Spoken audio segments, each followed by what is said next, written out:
And now, here with an unlimited supply of misinformation. It's time for Music News with your host, Darby. 94.9 Zrock. Music News brought to you by the Old Dutch Store. Add the zest of Europe to your day with a Copenhagen or Stockholm gourmet sandwich at the Old Dutch Store. Add fresh fruit or side of German potato salad.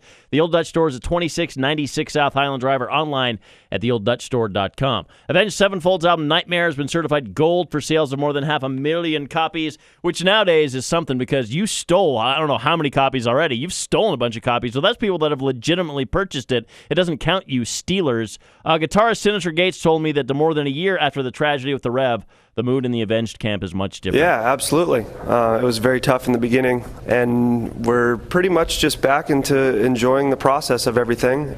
You know, it's not so heavily littered with tears and frustration, I guess, at this point.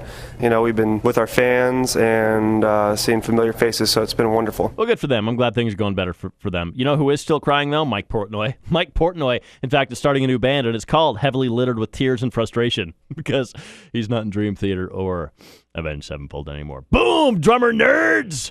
That is Music News on 94.9 Zrock. Oh, Avenged is on the Welcome to the Family Tour with 3 Days Grace, Bullet for My Valentine, and Seven Dust. No date here yet, but they're in Pennsylvania tomorrow. Go to Pennsylvania if you're a real fan, Jack fan. Darby. 94.9 Zrock.